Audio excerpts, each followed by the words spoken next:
if we are scared or feel shamed for experiencing the negative emotions that are part of this experience, that's really unhelpful. What we're learning through practices like yoga, like meditation, like breathing, is to be able to slow down and connect in. And then perhaps when we walk off of our mats, we're a little bit more able to act in a manner that is aligned with our higher sense of self and our sense of how we want to conduct ourselves in the world and what is meaningful to move towards and create in our lives.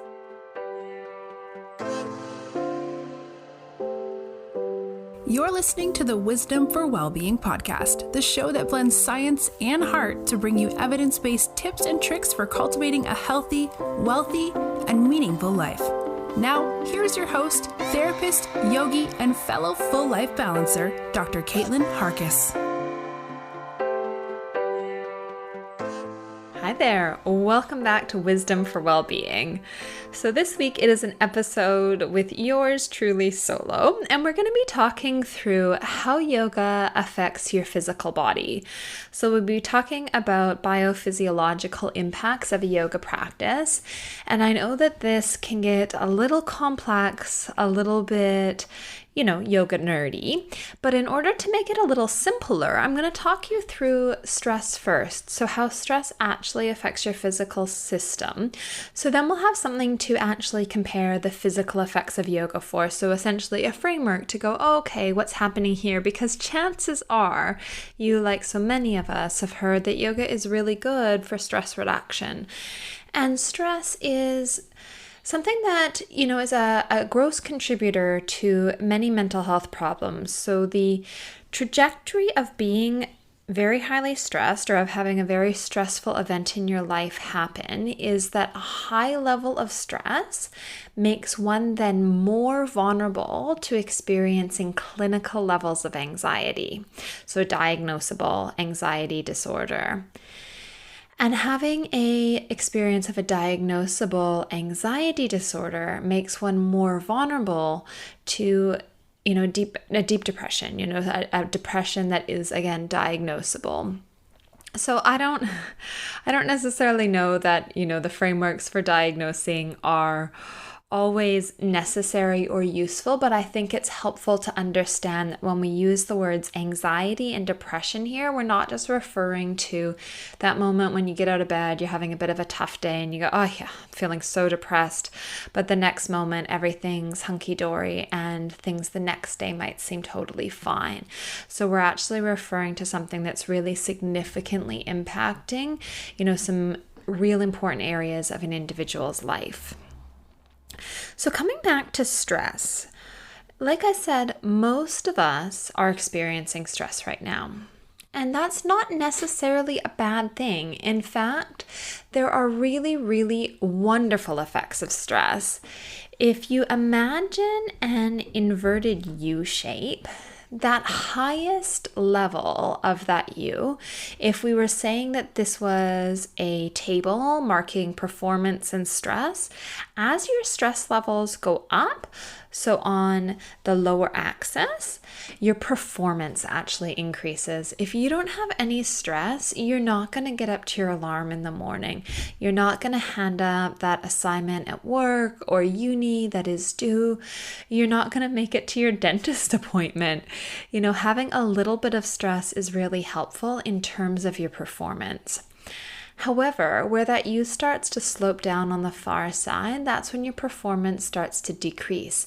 And that's when the stress is just getting too much and starting to tip over into the experience of psychological distress, which really just means, symptoms of anxiety and depression. So starting to impact the way that you may or may not be able to relax or be, or, how your mood states are for the vast majority of your day. Going a little bit further here then, if we start to look at what stress actually does to the system, if you have a perception of stress, what happens is that your body responds because, hey, We are evolutionarily developed, informed creatures, and if a tiger was coming towards us, our survival really depended on getting away from that tiger, right? So you want your heart rate to increase. You want the blood to start circulating faster through your body, particularly to the big muscle areas, your arms and your legs, so that you can really run and pump your arms as you're getting away. You're going to have to get more oxygen-rich blood to those areas and start to take more breaths to be able to draw that oxygen into your system. Your pupils are going to be dilating so that you can see if there's a rock or a cave or something that you might dive or hide behind. Your digestive system does not need to be online. Digesting breakfast is of small concern in this moment, so the blood is no longer going to be flowing to your digestive system, or for that matter, to the front part of your brain, your prefrontal cortex, the part of your brain that is involved with higher level thinking, because getting away from that tiger is really almost instinctual. You don't need to use these more recently developed parts of your brain to do it. So this, of course, makes sense in that environment of the tiger chasing you. However, this same effect is not so useful when you're trying to give a presentation at work or share an important concept with your boss, when you're trying to answer phone calls or respond to emails. It can be really frustrating in and of itself to have this experience. And a lot of people will highlight that when they are experiencing stress, their gut just feels totally off. And this can be related to what's actually going on in the gut, the flora that's living in your gut, the bacteria there.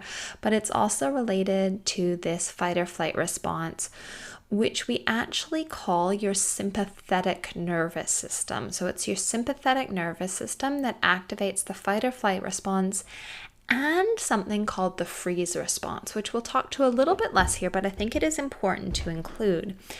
So with the fight or flight response, you are running or fighting the threat, the stressor. If you cannot get away from that stressor, you move into the freeze response. Now, the best description of the freeze response that I've heard comes from Peter Levine's work.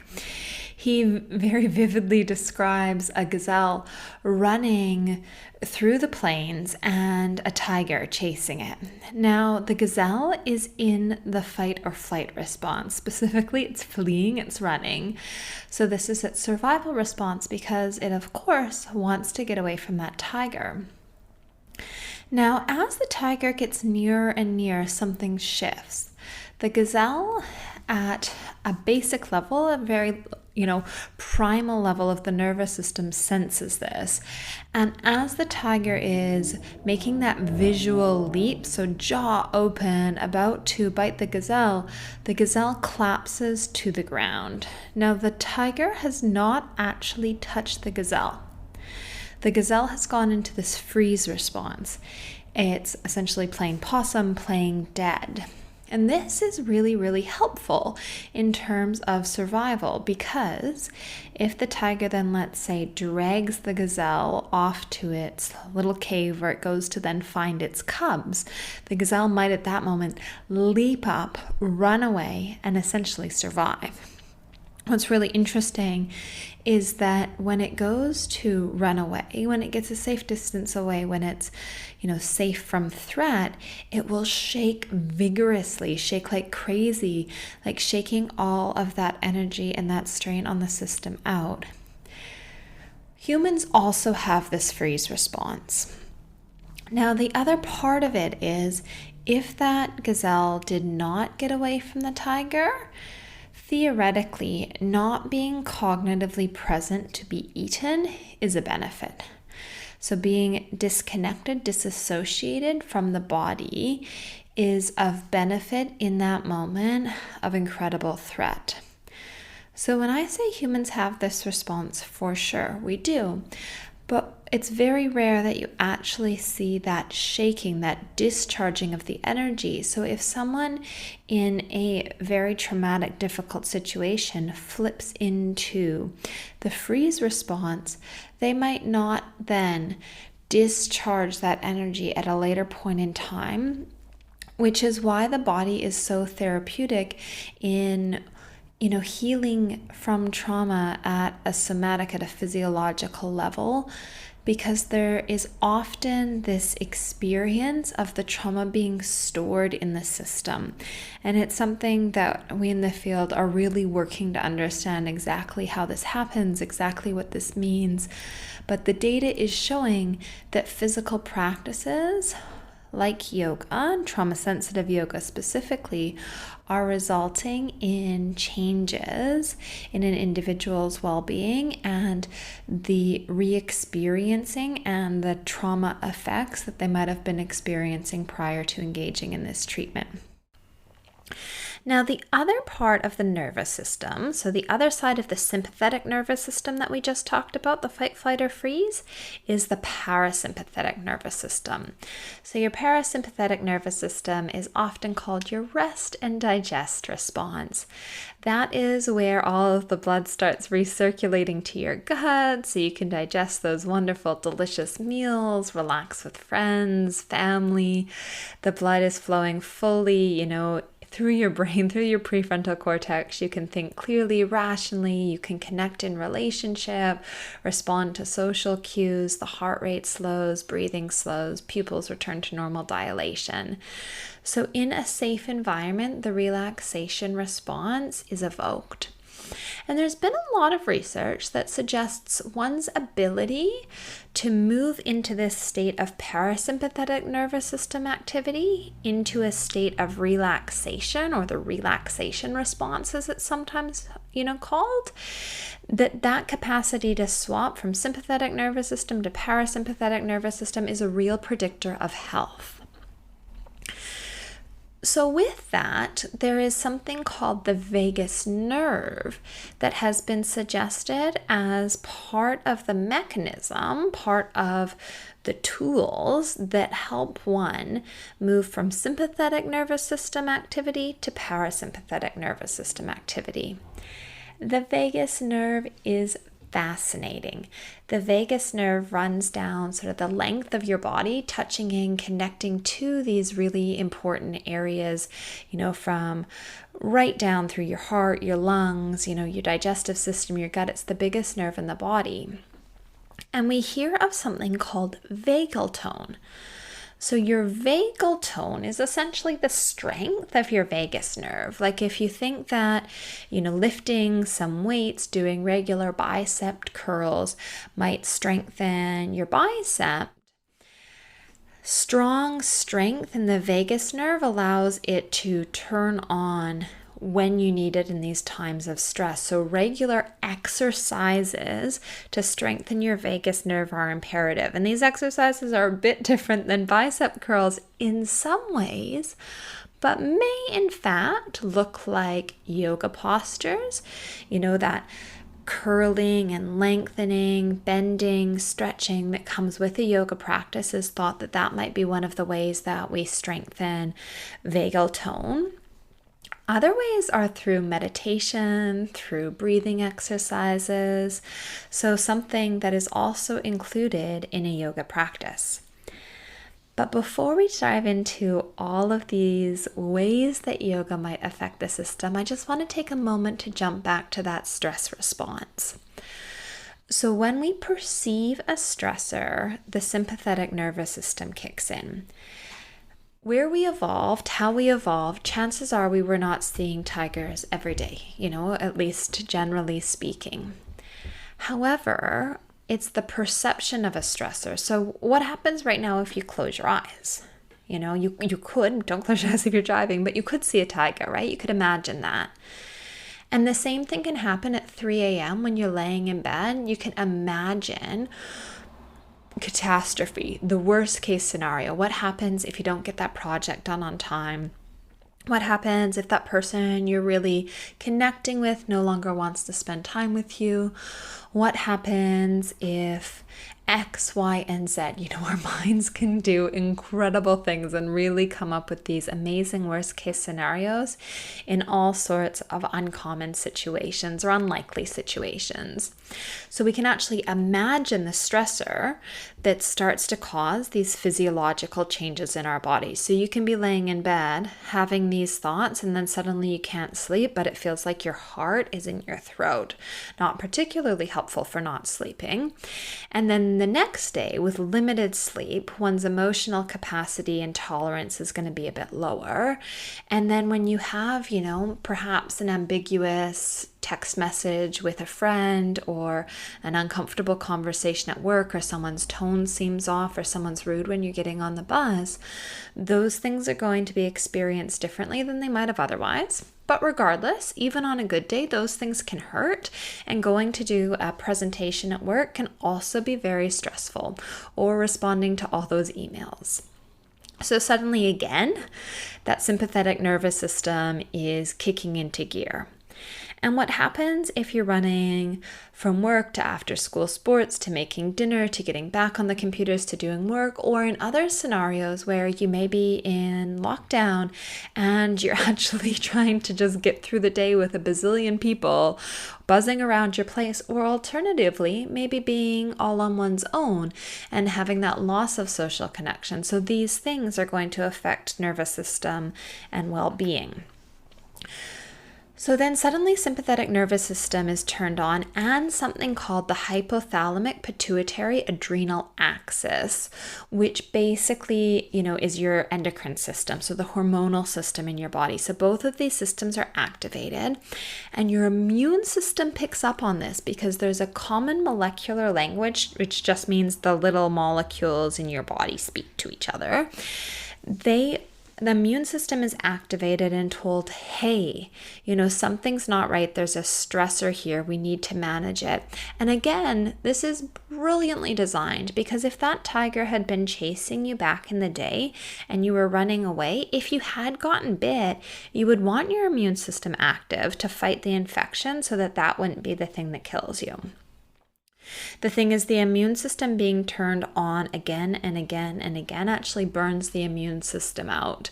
I really like the analogy of the boy who cries wolf. The story of the boy who, is watching his flock of sheep, is a little bit bored, heads to the town, tells the villagers, wolf, wolf, and they all come running to help him protect his sheep. And there's no wolf there. And he does this a few days in a row, and then when there is a wolf there, he goes to call for them and they don't come. So this is what happens with our immune system, essentially, is suddenly when we are really sick, if our immune system has been overactive prior, it's not going to turn on for us in the same way, and then we are more likely to become unwell. So the immune system, when it is active or, trying to initiate a response, releases little proteins called cytokines. So these are actually inflammatory markers. So when you hear that when people are very stressed, levels of inflammation go up, and that this is difficult for the body's system, that's kind of what's happening here. And these cytokines, they actually can go and tell the brain, hey, things aren't good. There's a stressor going on. So our brain then is actually wired to be looking out for stressors. So again, something that is maybe innocuous, like something that is ambiguous, might be more likely than to be interpreted as a stressor if our system's actually wired to be looking for what's going on in our environment that's dangerous. But beautifully, these cytokines actually communicate with the vagus nerve as well. So a well-turned vagus nerve is going to pick up on these cytokines, and it's going to start to initiate a parasympathetic nervous system response. So it starts to balance things out. It starts to turn on that relaxation response. If we don't have that parasympathetic nervous system tone, then unfortunately, this cycle of this higher level response will continue, and one may, move into a state of, chronic stress, which unfortunately has many negative impacts, both in terms of mental health and physical health. So yoga, where does that jump in? Well, yoga teaches us a few things, doesn't it? In a yoga practice, we are observing sensation in our body. We are noticing what our reaction is, our experience to a particular posture that we might be moving in, out of in this practice. So we're learning to sit with discomfort, to breathe with discomfort in a safe environment. So that's a really, really beautiful skill to have. We're often taking ourselves away from the hustle and the bustle of stress, so giving ourselves space to initiate this relaxation response, teaching our body how to actually relax by slowing the breathing, slowing the breath. And where our bodies might have, this chronically high arousal pattern, or in the past we might have experienced trauma in our system, we're starting to learn how we move into that in a safe way and reconnect with our body in a manner that is empowering and informative.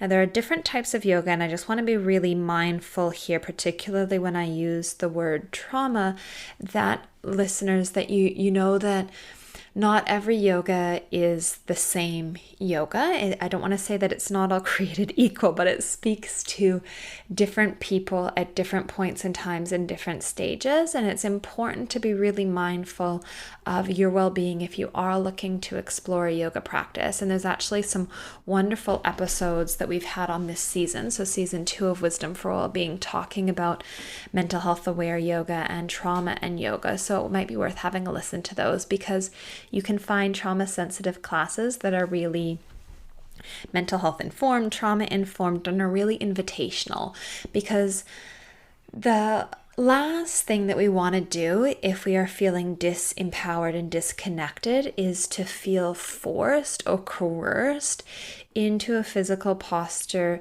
that is no longer serving our awareness of our body or brings us into a state of disconnect. So it's worth going really, really slow and mindfully. And if you are in a class where modifications are not available, I would encourage you to do your modifications anyways, to go to a place where the sensation might be uncomfortable but manageable. And then if you're asked to do otherwise, politely refrain and maybe look for something that feels a bit more aligned. But coming back, so with the yoga practice, you're also doing breathing exercises. And as you move your body in and out, like I said, that movement of the yoga practice may be stimulating the vagus nerve in and of itself. So different ways to strengthen vagal tone. I think it's incredible that a seated meditation practice can actually be linked to increased vagal tone. So we know that these things matter, that actually taking ourselves out of the stressful environment, almost giving ourselves a break from day to day, and a place to focus. Because remember, when we have those images or those, imaginings, those worries in our head, that can be really difficult. Often in a yoga practice, we're practicing being present. So our mind is, of course, going to wander a million times if you're anything like me.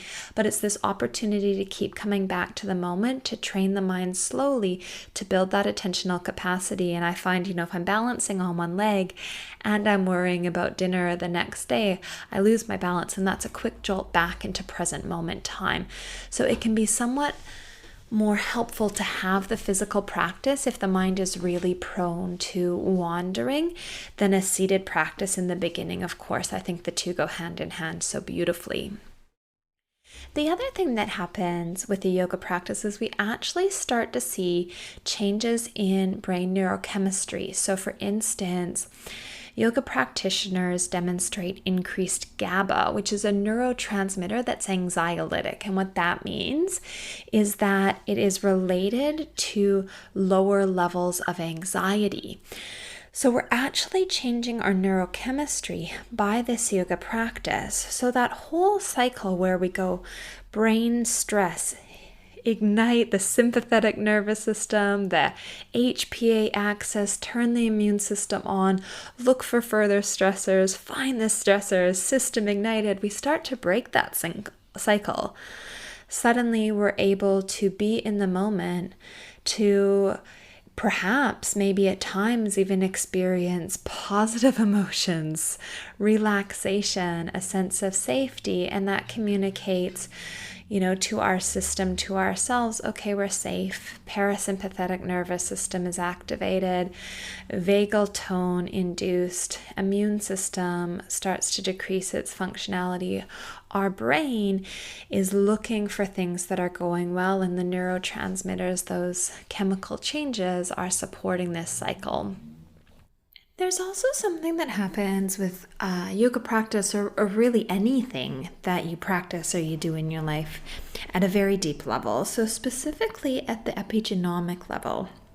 Most of us hear a lot about our genome and this idea of our genes. Is it environment or is it genes? And we know now that it is both, but specifically the epigenome is where the magic or the real transformation happens. So the things that happen in our environment and within ourselves, the thoughts, the feelings, the experiences we have, give our body a clue to turn on or turn off specific genes. Now, it's much more complicated than this, but I really like the example of turning on a tap or turning off a tap, because that gives you a visual cue.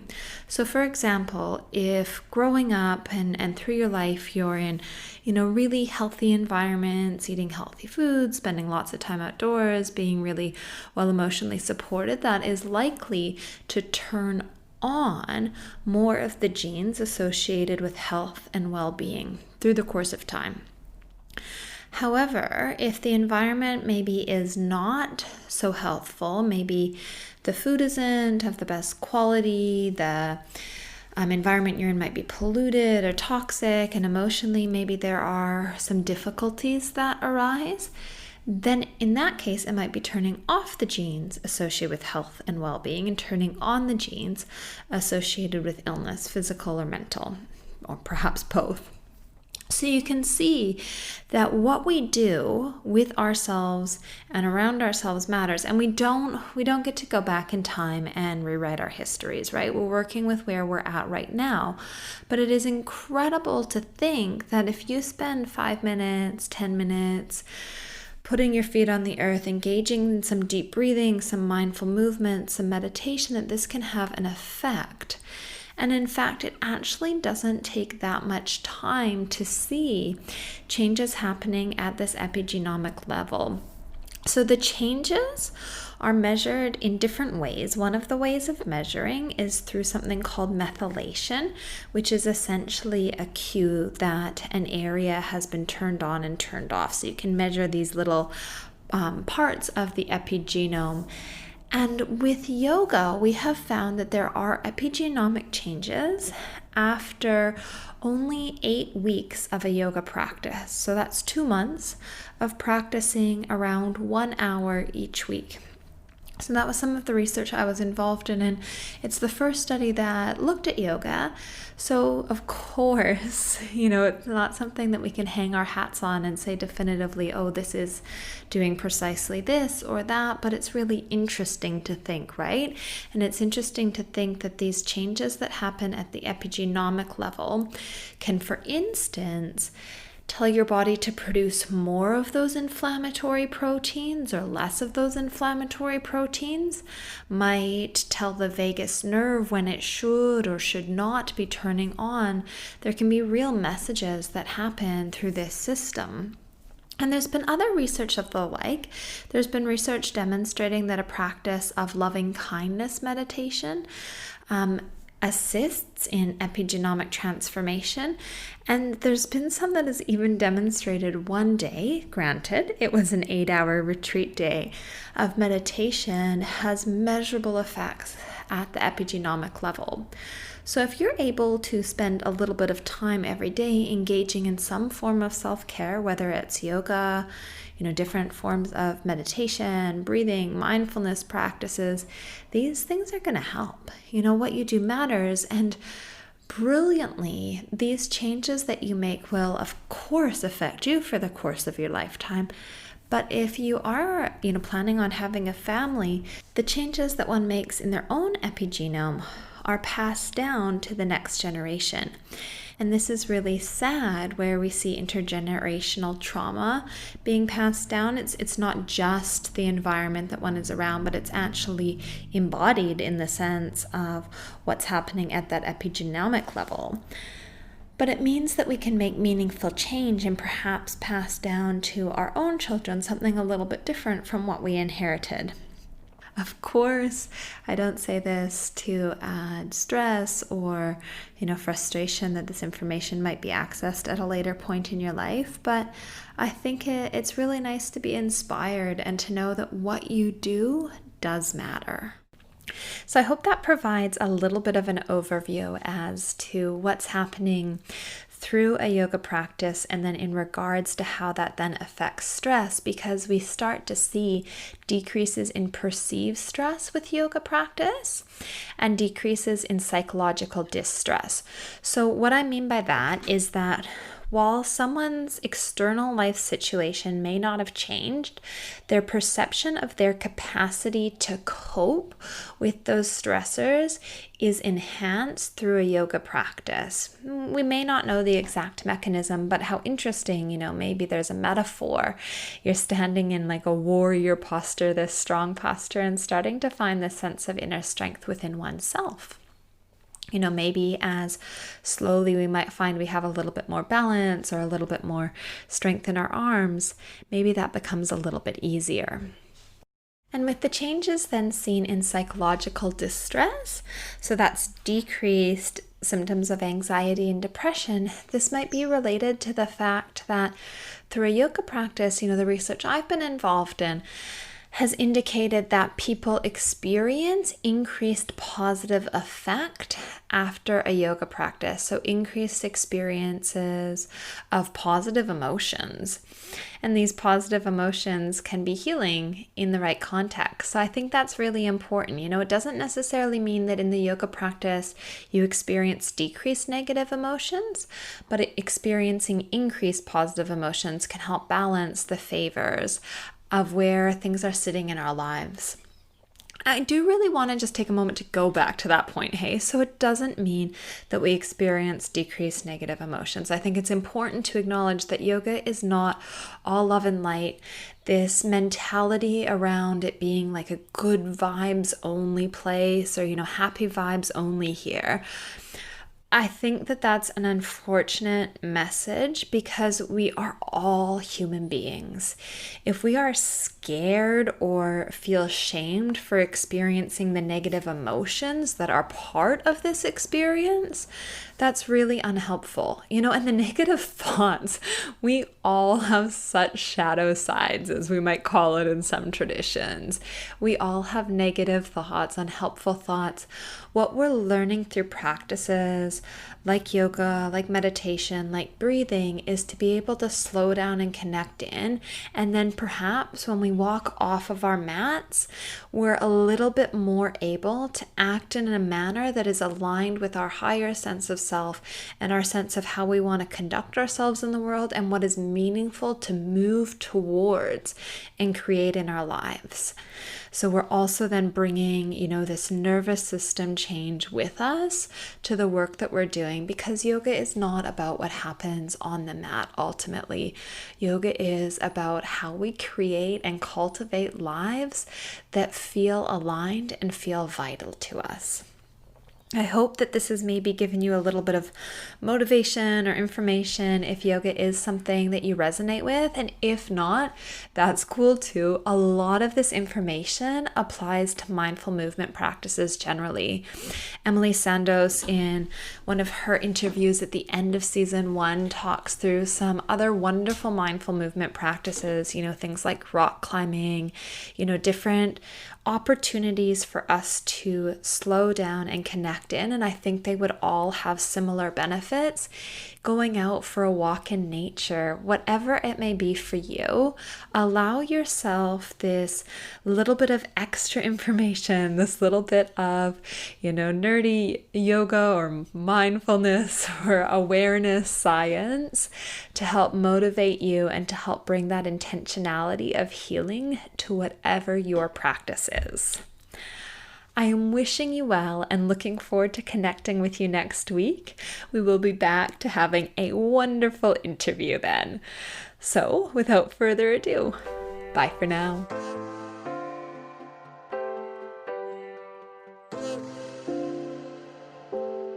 Thanks for joining us this week on the Wisdom for Wellbeing podcast. Please visit drkaitlin.com to connect, find show notes, other episodes, and to subscribe. While you're at it, if you find value in the show, we'd appreciate a rating, or perhaps simply tell a friend about the show.